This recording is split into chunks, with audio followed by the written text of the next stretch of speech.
Bienvenue, vous nous écoutez sur le www.radioalfayda.net. Alfayda, c'est la référence. Merci de nous retrouver sur les ondes de la 90.1 Alfayda FM. Mesdames et messieurs, bonjour et bienvenue pour le journal. Au sommaire, le vice-président de l'Assemblée nationale, par ailleurs député du parti PASTEF, assume pleinement ses propos concernant la proposition de la loi d'amnistie. Vous aurez les détails dans ce journal. Le projet de gestion intégrée des inondations au Sénégal, en collaboration avec la municipalité de Kaolack et l'association des Badjenougor, ont démarré la sensibilisation avant-hier dans certains quartiers de la localité. Avec une prévision de production de 105 000 tonnes de pommes de terre cette année, Iswami Agri se distingue déjà en tant qu'acteur clé de l'autonomie alimentaire au Sénégal. Vous aurez également les détails dans ce journal. Le CESA a offert 2 jours de formation aux collectivités territoriales, aux acteurs de développement, entre autres sur la gestion des marchés publics en partenariat avec le conseil départemental de Kolda. L'actualité internationale sera au rendez-vous et l'actualité sportive va refermer cette édition d'information. C'était tout pour les titres. Tout de suite, le développement. Le journal avec Aïda Diané. Rebonjour à toutes et à tous. Code Seka sur la partie technique, Aïda Diané à la présentation. Nous la démarrons avec le groupe parlementaire PASTEF, les Patriotes, qui a tenu à dissiper les confusions entourant la proposition de loi interprétative de la loi d'amnistie portée par le vice-président de l'Assemblée nationale, Amadou Ba, lors d'une rencontre avec la presse. Il est au micro d'Aronagnan. Nous espérons qu'au sortir de celle-ci, toutes les manipulations autour de la loi d'interprétation sur le champ d'application de la loi d'amnistie seront définitivement rangées dans les tiroirs. De quoi s'agit-il? Lorsque la loi d'amnistie a été présentée en 2024, les députés de Yewwi Askan Wi et notamment ceux de PASTEF avaient posé à Madame la ministre Aïssata Tall Sall, garde des Sceaux, ministre de la Justice, qui présentait la loi au niveau de l'Assemblée nationale, qui défendait cette loi au niveau, le projet de loi d'amnistie au niveau de l'Assemblée. Est-ce que les crimes de sang, est-ce que les crimes de torture, les infractions de torture, de traitement inhumain et dégradant étaient couverts par l'amnistie? Elle a bien précisé en commission des lois, et le rapport de la dite commission est là pour le prouver, qu'aucun acte de torture ne pouvait être couvert par la loi d'amnistie. Les députés PASTEF ont pris acte de cette déclaration, ont décidé de ne pas voter contre, de s'abstenir en commission, attendant la plénière. Lors des plénières, le texte qui a été présent a été écrit, libellé de sorte à couvrir toutes les infractions de toutes les catégories et quelle que soit leur nature. Toutes les infractions criminelles, que ce soit les assassinats, les tortures et les actes de barbarie, définies dans l'écriture, la rédaction de la loi, semblaient être couvertes par l'amnistie, constituant un reniement de la ministre qui, devant l'hémicycle, a déclaré, vous le savez tous très bien, toutes les infractions criminelles de toute nature sont couvertes par la loi d'amnistie. Cela avait soulevé l'ire des députés de PASTEF et de Yewwi Askan Wi qui avaient voté contre cette loi d'amnistie. Donc ce n'était pas une loi taillée sur mesure pour PASTEF, mais plutôt pour protéger ceux qui avaient commis des atteintes graves aux droits fondamentaux de l'homme. Cette initiative déposée par Amadou Ba au nom du groupe majoritaire à l'Assemblée nationale engage pleinement les députés de PASTEF. Le député Amadou Ba a également annoncé le début des travaux en commission, précisant que nous transmis l'avis de cette instance pèsera lourd dans la convocation d'une séance plénière. Propos recueillis par Aronagnan. Il se trouve qu'après le vote de cette loi et la controverse qui s'en est suivie, et c'est ça le but d'une loi d'interprétation, c'est de reconnaître un état de droit préexistant qu'une définition imparfaite a rendu susceptible de controverse. C'est une loi qui n'apporte rien, qui n'ajoute rien à la loi, mais qui précise juste le champ d'application de la loi d'amnistie. Que dit l'article 1er de la loi d'amnistie d'alors, votée en 2024? Que toutes les infractions criminelles et correctionnelles commises au Sénégal ou à l'étranger entre le 1er février 2024 et le 24 février ou 23 février 2021 et 2024 se rapportant à des manifestations ou ayant des motivations politiques seraient couvertes par l'amnistie. C'est une formule ambiguë. Que signifie une infraction qui se rapporte à une manifestation? Dès lors qu'il peut être établi qu'il y a un lien, même minime, entre l'infraction d'assassinat d'assassinat, de meurtre, de torture, avec une manifestation politique, ou que l'auteur de ces infractions puisse justifier celle-ci par des motivations politiques, il peut bénéficier de l'amnistie, créant un vaste champ d'impunité des auteurs de ces crimes odieux. Il se trouve par ailleurs que le Sénégal a souscrit, ratifié des engagements internationaux, divers instruments internationaux, que ce soit la Déclaration universelle des droits de l'homme, le Pacte international des droits civils et politiques, la Convention contre la torture et les traitements inhumains et dégradants, au terme desquels les actes de torture, les atteintes graves aux droits fondamentaux de l'homme, notamment le droit à la vie, ne sauraient être couvertes par quelque loi d'amnistie, et ça a été corroboré par toute la jurisprudence antérieure. Vous suivez le journal. Ceci a été annoncé dans les titres. Dans le cadre de la lutte contre les inondations, le projet de gestion intégrée des inondations au Sénégal a démarré la sensibilisation dans certains quartiers de Kaolack en collaboration avec la municipalité et l'association des Badianougor de la région.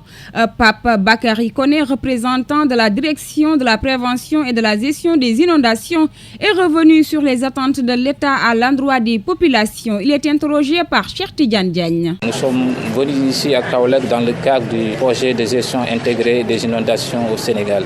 Le projet il est constitué de 4 composantes. La première composante porte sur, la connaissance du risque d'inondation. La deuxième composante porte sur, comment réduire la vulnérabilité de nos territoires. La troisième composante porte sur, sur la gestion du risque d'inondation. Et la quatrième et dernière composante porte sur, la gouvernance du risque d'inondation.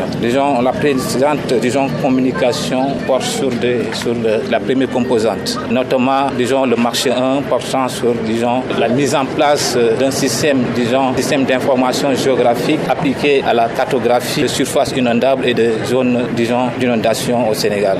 C'est la phase d'évaluation du risque d'inondation. Cette évaluation factuelle et objective a permis l'identification de 29 localités les plus vulnérables au Sénégal, parmi lesquelles 7 ont fait l'objet d'une cartographie détaillée du risque et de l'aléa. En effet, dans le cadre de la mise en œuvre de ce marché, une campagne de communication est en cours à travers des activités d'information et de sensibilisation dans ces zones pilotes. Et la commune de Kaolack fait partie de ces zones pilotes. C'est pour cela l'objectif de cette campagne, c'est voir comment réduire la vulnérabilité de ces populations face aux inondations.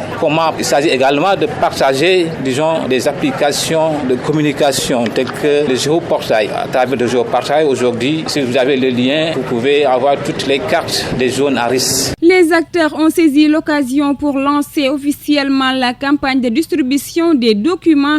Ndaye Madjiguène Diouf, adjointe au maire chargé de l'assainissement, Cheikh Tidiane Diagne a recueilli ses propos. L'objectif de ce rencontre au niveau de ce quartier, aujourd'hui, nous avons reçu la supervision de la DPGI parce que, comme vous le savez, il y a une semaine, on nous a demandé vraiment de faire véhiculer la composante 1 du projet PEGIS que nous avons débuté avec des sensibilisations, une caravane de masse avec des points de chute vraiment pour présenter les flyers à la population pour qu'ils puissent se bénéficier du géoportail et de l'application Moytumband. Donc après un riche travail vraiment, les agents de la DPGI ont demandé vraiment à venir superviser ce que nous sommes en train de faire. Actuellement, après avoir été reçus par les 3 délégués de quartier, le délégué du quartier de Ngan Alassane, le délégué du quartier de Ngan Sayer et le délégué du quartier de Gawan, parce que tous ces 3 sites sont des zones inondables et nous qui sommes à la commune, nous savons que dès la première pluie, vraiment ces délégués ne dorment plus à yeux fermés. Donc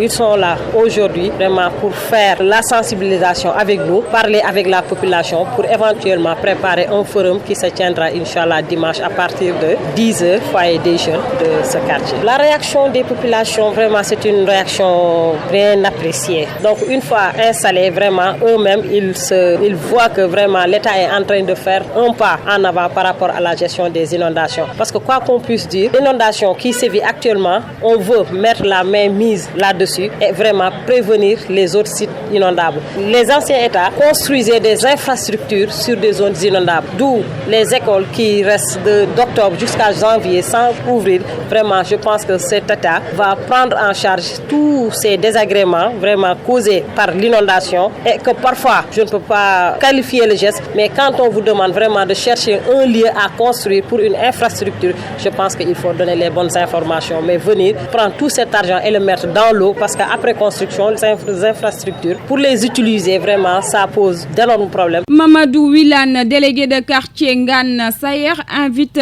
les populations à accompagner ce projet. Ce dernier revient également sur les difficultés rencontrées par les citoyens kaolokois qui demandent des canaux à ciel ouvert dans les quartiers de Ngane, Tiofak et Gawane le plus rapidement possible. Propos recueillis par Cheikh Tidiane Diagne. Nous sommes là dans le quartier de Ngane Sayer, mais nous sommes ici pour 3 quartiers. Le quartier de Ngane Sayer et le quartier de Gawane. Les délégués sont ici présents, accompagnés des notables.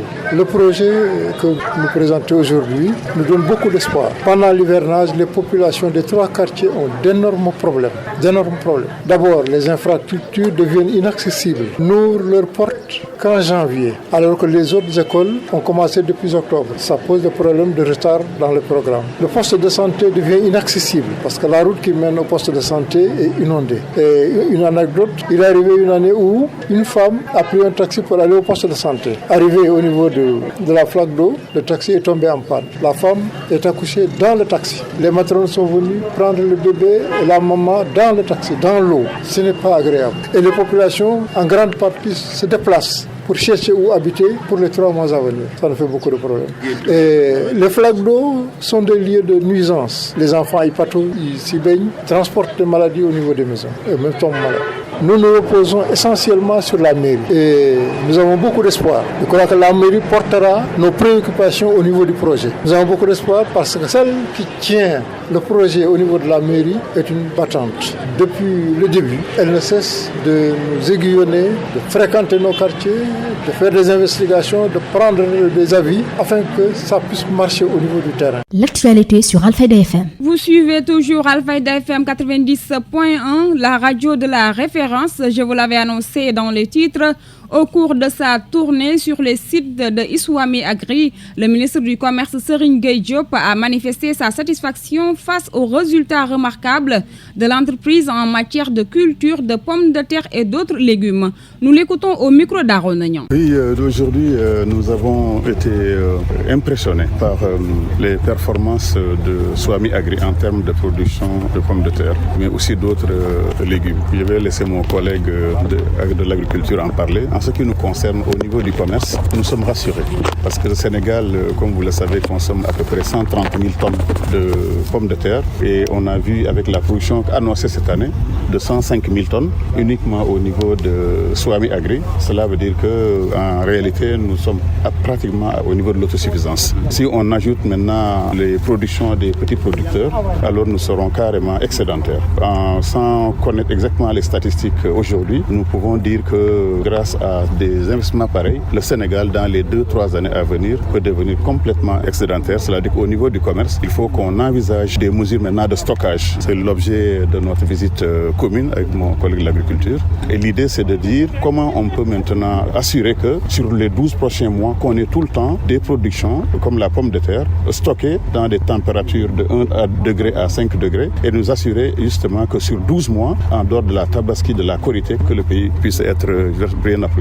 Et je voulais vraiment féliciter Swami Agri et effectivement féliciter aussi tous les cadres qui travaillent ici pour les encourager à aller de l'avant. En ce qui concerne la suite, nous souhaitons construire une 40aine de magasins de stockage froid d'une capacité d'abord de 400 000 tonnes. Ça permettra au Sénégal d'avoir non seulement sa production, sa consommation annuelle en oignons et en pommes de terre, mais aussi d'exporter dans les autres pays de la région. Donc beaucoup de satisfaction. Le président du conseil d'administration de Iswami Agri, l'une des filiales de Sénégindia, se dit fier après 15 ans d'activité d'avoir contribué à une production significative d'oignons et de pommes de terre dans la zone de Mbane. Souleymane Doy est au micro d'Aronognan. Nous pouvons être fiers en près de 15 ans d'avoir participé significativement à l'augmentation de la production d'oignons et de pommes de terre au Sénégal. En effet, de 5 000 tonnes en 2011, notre production de pommes de terre est passée à 120 000 tonnes en 2025, avec une ambition d'atteindre les 150 000 tonnes pour la campagne 2026. Et pour la filière oignons, nous sommes passés de 15 000 tonnes en 2021 à 30 000 tonnes en 2025, avec une projection de 50 000 tonnes pour 2026. Ces chiffres sont la résultante d'importants investissements qui tournent autour de 95 milliards et concernent spécifiquement les aménagements, les matériels agricoles, le laboratoire, les chambres froides ainsi que la centrale solaire de 10 MW. Ce coût important a permis aujourd'hui de créer près de 3500 emplois permanents, saisonniers et journaliers dans la commune de Mbal et ses environs et même de l'intérieur du Sénégal. Parallèlement, Swami dispose d'une vision sur le long terme, d'où la démarche proactive d'installation de 7 infrastructures de stockage, dont 6 à Mbal et une à Diamniadio, d'une capacité de 90 000 tonnes avec un coût d'investissement de 47 milliards. Cette nouvelle chambre froide multifonctionnelle que nous inaugurons aujourd'hui, d'une capacité de 15 000 tonnes, est la 8e du genre et représente un pas significatif vers l'amélioration de la chaîne de valeur agricole à travers la conservation de produits frais et la réduction des pertes post-récolte. Et bientôt, dans une approche nationale, nous envisageons à travers un projet que nous comptons développer avec le ministère de l'Agriculture, procéder à l'installation de 7 chambres froides dans cette région du Sénégal. Partant d'une volonté de dupliquer les modèles agricoles durables dans le pays et de renforcer le concept des pôles territoires, nous sommes également sur la voie d'appuyer le développement de la filière du palmier à huile dans le sud du pays. À cet effet, nous proposons un modèle de partenariat avec les coopératives agricoles et autres petits producteurs dans le but de moderniser la pratique, créer des alliances solides pour positionner ce secteur dans le marché national et sous-régional. En investissant dans des infrastructures modernes et en innovant à travers des pratiques durables et fédératrices, Swami Agri démontre son engagement à soutenir les producteurs locaux pour assurer l'approvisionnement durant toute l'année en pommes de terre et renforcer la compétitivité de notre agriculture sur les marchés nationaux et internationaux. C'est dans ce cadre que le PCA du groupe a annoncé, en accord avec le ministère de l'Agriculture, de l'Élevage et de la Souveraineté alimentaire, un programme de construction de 7 chambres froides dans chaque région du Sénégal. Souleymane Doy est toujours au micro d'Arounagnan. Le défi majeur réside dès lors l'accompagnement par nos autorités, notamment en matière de limitation des importations, le modèle de partenariat que nous avons initié avec les producteurs de la zone des Niayes, que nous accompagnons en termes de semences et en intrants, en veillant à racheter leurs produits pour faciliter leur écoulement sous la supervision de l'ARM, constitue un prototype que nous pouvons reproduire à travers tout le pays. Ceci pour dire, mesdames et messieurs, que notre participation effective dans la politique d'autosuffisance alimentaire, dans notre domaine de compétences, conformément à la vision du chef de l'État, son Excellence Bassirou Diomaye Faye, qui a très tôt saisi la place de la souveraineté alimentaire dans la perspective d'accéder à un développement économique sûr et durable pour un pays tel que le Sénégal. La mise en œuvre de cette vision par le Premier ministre Ousmane Sonko, qui a su mobiliser toutes les entités concernées, est à saluer, ainsi qu'à la qualité de la coordination et le suivi des directives à cet effet. C'est l'occasion ici de remercier très chaleureusement M. Mabouba Diagne, ministre de l'Agriculture et de la Souveraineté alimentaire et de l'Élevage, et M. Serigne Gueye Diop, ministre du Commerce et de l'Industrie, pour avoir accepté de co-présider cette cérémonie. Vos présences suffisent à témoigner de l'engagement du gouvernement à bâtir un partenariat solide entre l'État et le secteur privé pour initier un développement endogène, solide et durable. Monsieur le ministre de l'Agriculture et de la Souveraineté alimentaire et de l'Élevage, vous nous avez fait l'honneur aujourd'hui pour une deuxième fois en marquant de votre présence cette cérémonie. En effet, votre première visite a marqué le début d'une franche collaboration en nous permettant de vous présenter nos infrastructures ainsi que nos activités. Soyez-en remerciés. Assurez-vous de toute notre disponibilité à collaborer de manière significative avec vous pour l'essor et la modernisation de l'activité agricole au Sénégal. Nous profitons de cette occasion pour réaffirmer tout notre engagement à accompagner l'État dans la redéfinition des coopératives agricoles afin de trouver un format adapté, innovant et porteur d'une émergence de la filière comme moteur de développement. À ce propos, nous vous félicitons pour les démarches initiées dans ce sens depuis votre installation, notamment via notre partenariat qui s'articule autour d'une convention tripartite entre le ministère qui s'engagera à fournir un appui institutionnel et à sensibiliser les producteurs. Selon les estimations du ministre Mabouba Diagne, la qualité de l'expertise est au rendez-vous et cela démontre que le pays dispose localement des ressources humaines nécessaires.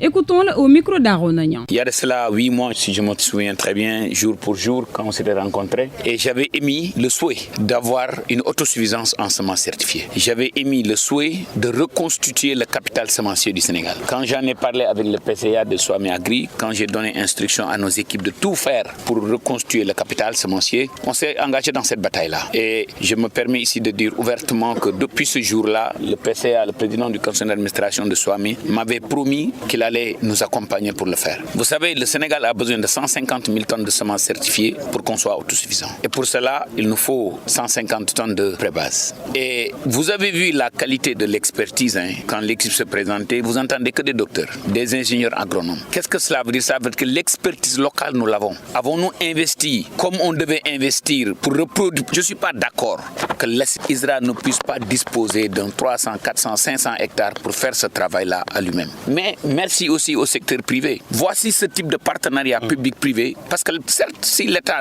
ne peut pas tout faire, l'État pour 50 000 raisons n'a pas fait certaines choses, voici comment l'État et le secteur privé peuvent travailler ensemble pour reconstruire le capital semencier. Son Excellence le Président de la République et le Premier ministre, vous avez vu combien ils ont soutenu le monde paysan. 120 milliards d'intrants agricoles en semences et en engrais, dans l'histoire du Sénégal, c'est jamais arrivé. La manière dont le ministère de l'Agriculture, de la Souveraineté alimentaire et de l'Élevage et le ministère des Forces d'armée et d'une manière générale même les forces de défense et de sécurité se sont ligués pour aller distribuer les semences au fond du Sénégal pour s'assurer que les ayants droit le reçoivent, vous l'avez vu. Un secteur privé appelé à suivre l'exemple de Swami Agri et à accompagner l'État, mais cela est normal car les semences certifiées n'étaient pas disponibles. Mabouba Diagne, ministre de l'Agriculture et de la Souveraineté alimentaire, toujours au micro d'Aronagnan. Les rendements peuvent ne pas être au rendez-vous. Pourquoi? Parce que la semence certifiée n'était pas disponible. Aujourd'hui, c'est le défi que, ensemble avec mon collègue Dr Serigne, ministre de l'Industrie et du Commerce, nous sommes venus pour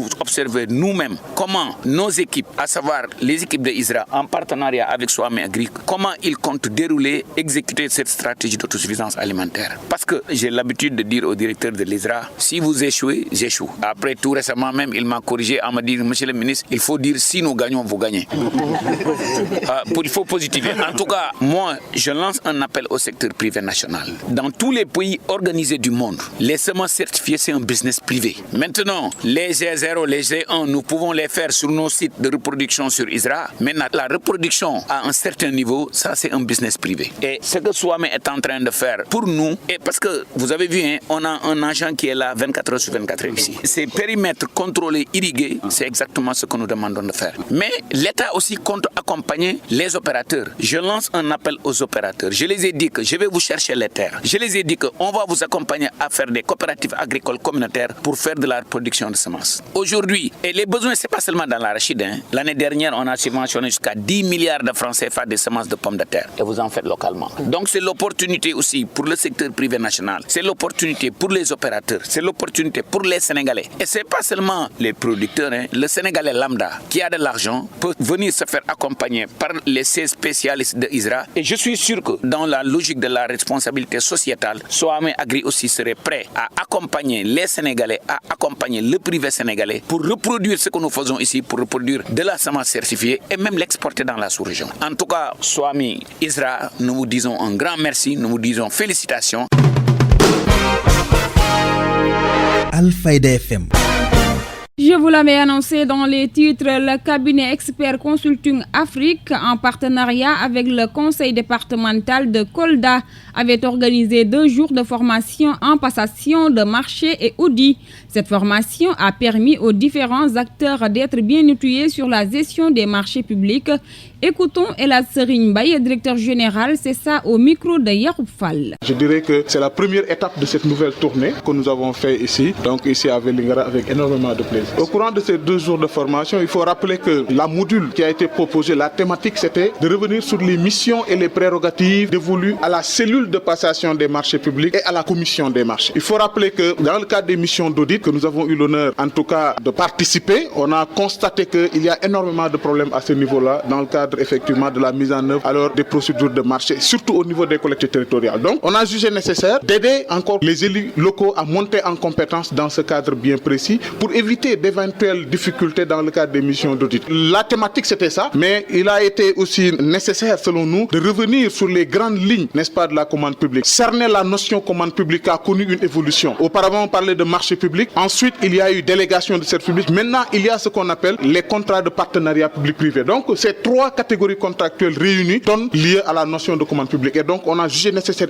d'y revenir de façon très détaillée pour permettre à l'assistance de comprendre. Au sortir de cet atelier, les bénéficiaires ont montré leur satisfaction. Mamadou Samba Baldé, secrétaire municipal de Kandiaï, se réjouit. Il est toujours au micro de Yacoub Fall. Au sortir de cette formation, nous avons quand même compris beaucoup de choses en ce qui concerne l'exécution de la commande publique. Qui dit commande publique parle forcément des marchés publics, parle de la délégation de services publics, etc. Donc, en ce qui nous concerne, c'est les marchés publics. Donc, dans cette formation, on a compris le processus d'exécution des marchés publics, les autorités qui sont impliquées dans l'exécution des marchés publics, qu'est-ce qu'une cellule de passation de marchés publics, qu'est-ce qu'une cellule de réception des dossiers de marchés publics. Tout ça, on le comprenait dans la pratique étant des techniciens des maires, mais quand même, il y avait un aspect qui nous était un peu occulté, c'est-à-dire le cadre juridique. Le formateur, il a adopté une technique quand même qui lie le cadre juridique et le cadre pratique. Parce que ce que les textes disent et ce que parfois les gens font dans la pratique, il y a une différence. Donc lui, il a mis en relation le cadre juridique, c'est-à-dire la législation en matière de marché public, en invoquant les décrets, en invoquant les institutions qui encadrent ces décrets, en invoquant le code des marchés publics qui montre en réalité comment une autorité contractante doit exécuter son marché. Et il a mis ça en relation avec les pratiques qu'ils sont en train de faire sur le terrain. Donc, je vais reprendre ce qu'il a dit. Il y a beaucoup de fautes de gestion, c'est pas parce que les autorités contractantes ont une mauvaise foi. C'est des fautes de gestion de bonne foi parce qu'ils méconnaissent les textes ou bien ils méconnaissent les procédures. Donc, au sortir de cette formation, on a eu quand même beaucoup d'informations. On a pris droit à l'erreur. Ça, j'avoue, on a pris droit à l'erreur. Bon, les difficultés, elles ne sont pas énormes, mais quand même, c'est dans l'exécution. C'est-à-dire le fait de lancer le marché dans la procédure avant même qu'il y ait liquidation et paiement des marchés. Souvent, on rencontre des problèmes parce que le payeur receveur municipal qui est chargé d'exécuter et de payer la dépense, lui, il ne te dira pas ce que tu dois faire en tant que technicien. Tu es obligé de consulter les textes. Des fois, tu vois un code, par exemple le code de 2014 qui était là, il a été révisé avec le code de 2022. Il y a eu des nuances, il y a même un problème d'interprétation dans certains articles. Quand je prends par exemple là où on parle de la commission de marché, donc il y a eu un problème d'interprétation même au niveau des techniciens de finance. Un père va te dire que le texte a dit la composition de la cellule c'est comme ça. Un autre va te dire je ne vais pas payer ou bien je vais payer parce que le texte a dit ça.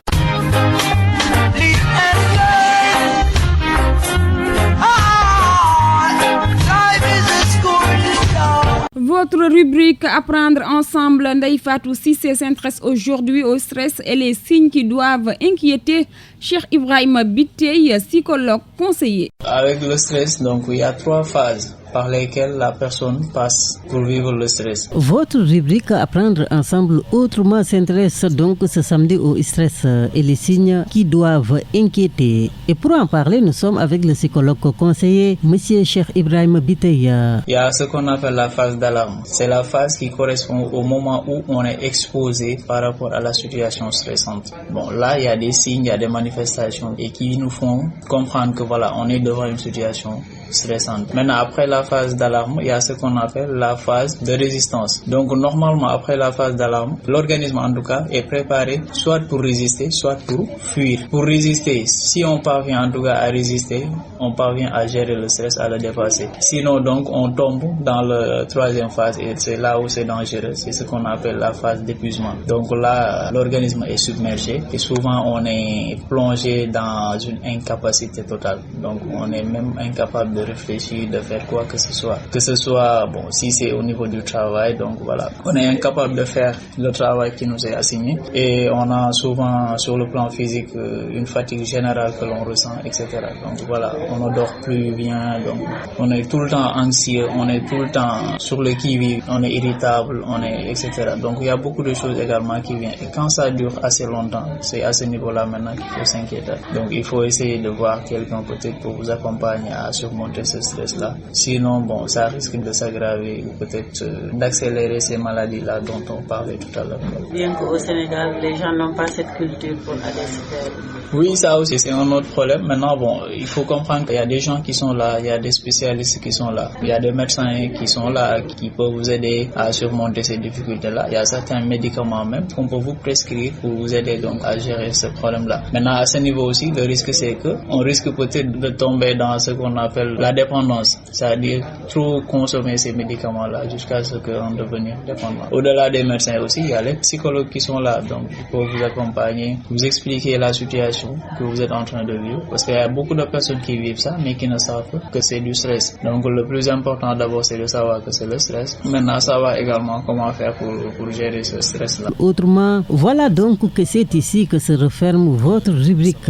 Notre Seigneur Tabaraka wa Ta'ala te permet de choisir entre le bien et le mal. Tu as le libre arbitre. Si je veux maintenant, je lève ma main droite. Je ne veux pas, je la pose. Dieu m'a donné le libre arbitre. Donc ici, je suis responsable de moi-même. Je suis responsable de mes actes. Mais ce libre arbitre est sous la volonté et dépend de la volonté d'Allah. Car Allah dit « Wa ma tasha'una illa an yasha Allahu rabbul alamin ». Vous ne pouvez vouloir que si Allah, le Seigneur des mondes, le veut. C'est-à-dire que je peux vouloir lever ma main droite, mais je l'ai levée parce que Dieu m'a donné l'autorisation. Il a voulu que je la lève. Si Dieu voulait, eh bien, il m'aurait empêché de lever cette main droite. Mais nous avons le libre arbitre. Mais Dieu sait ce qu'on va faire. Mais au moment présent, il veut qu'on l'adore. Et ici, peut-être que demain, il y aura d'autres créatures qui l'adoreront en dehors de nous, des anges en dehors d'eux. Mais aujourd'hui, il veut que ce soit les êtres humains, parmi ces créatures, qui l'adorent. Et aujourd'hui, on a le libre arbitre qui nous permet de faire les choses, d'agir, d'œuvrer, de faire le bien. Donc il faut savoir que Allah subhanahu wa ta'ala a tout écrit. Et quand la personne se met ça dans la tête, il ne s'encombre pas de ce stress, de ces pensées qui le perturbent. Mais qu'est-ce qui va se passer demain? Qu'est-ce qu'il va m'arriver? Est-ce que je vais avoir ma subsistance? J'ai une difficulté. Qu'est-ce qu'il va advenir de moi? Mais où je vais aller? Comment vais-je m'en sortir? Ya Abdallah, calme-toi. Allah tabaraka wa ta'ala a tout écrit. Tout est destiné. Rendez-vous prochainement avec un autre sujet.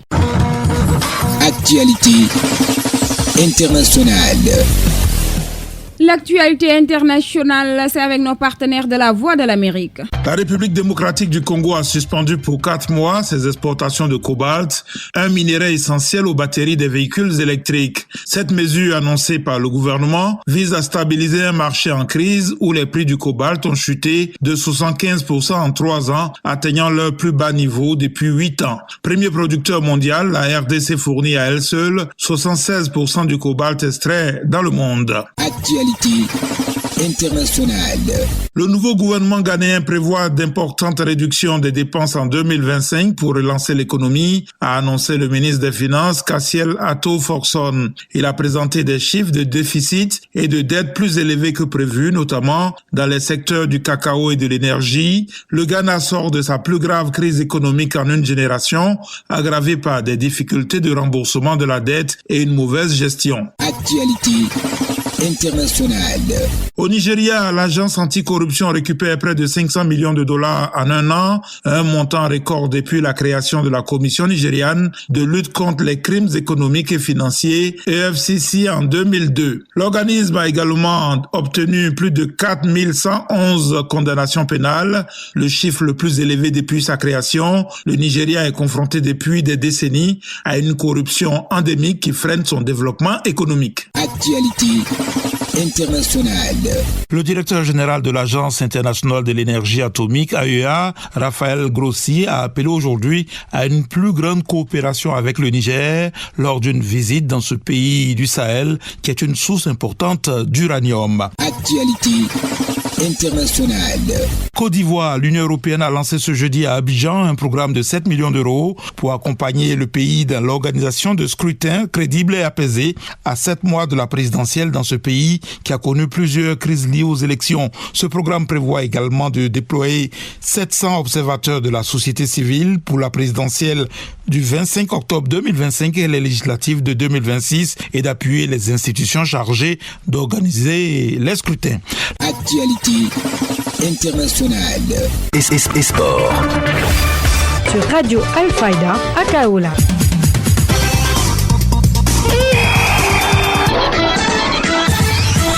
Place maintenant à la page sportive de Serigne Moussa Kane. Bonjour. Une page sportive que nous ouvrons avec l'équipe nationale du Sénégal prévue d'une conférence de presse à Benghazi. Le sélectionneur Pape Thiaw a réaffirmé la détermination des Lions. L'objectif est de terminer premier du groupe B. 5e journée des éliminatoires à 17h. Togo joue la Mauritanie. Soudan joue le Sénégal à 17h à Benghazi. Hier, Botswana a perdu devant l'Algérie 1-3. RDC bat Soudan du Sud 1-0. Rwanda s'incline devant Nigeria 0-2.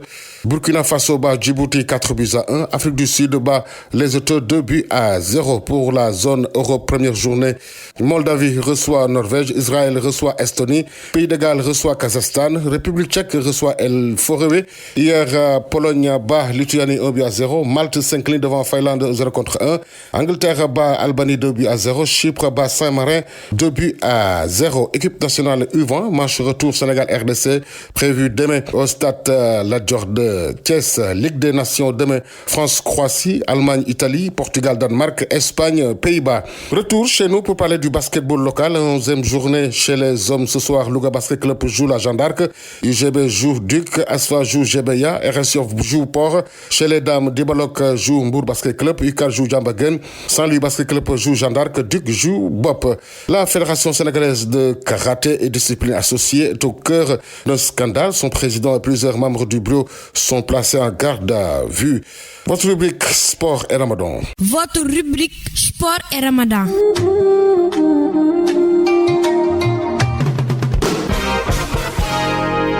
Alfayda FM.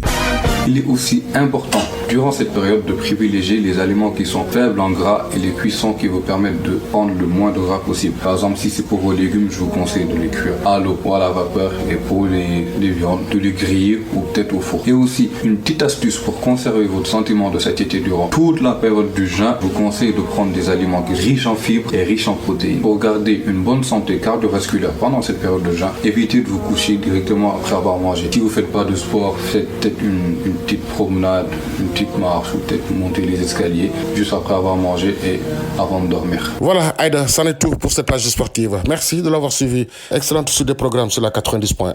Merci Serigne Moussa Kane, et c'est l'élément qui met fin à cette édition d'information. Tout de suite, le rappel des titres. Le vice-président de l'Assemblée nationale, par ailleurs député du parti PASTEF, assume pleinement ses propos concernant la proposition de la loi d'amnistie. Vous avez suivi les détails dans ce journal. Le projet de gestion intégrée des inondations au Sénégal, en collaboration avec la municipalité de Kaolack et l'association des Badjanougor, ont démarré la sensibilisation avant-hier dans certains quartiers de la localité. Avec une prévision de production de 105 000 tonnes de pommes de terre cette année, Iswami Agri se distingue déjà en tant qu'acteur clé de l'autonomie alimentaire au Sénégal. Le CESA a offert 2 jours de formation aux collectivités territoriales, aux acteurs de développement, entre autres, sur la gestion des marchés publics en partenariat avec le conseil départemental de Kolda. L'actualité internationale était au rendez-vous et l'actualité sportive a refermé cette édition d'information. Kodou Seka assurait la partie technique, Aïda Djane à la présentation. Merci de nous avoir suivis sur les ondes de la 90.1 Alfayda FM et passez un excellent week-end. Le journal avec Aïda Djane.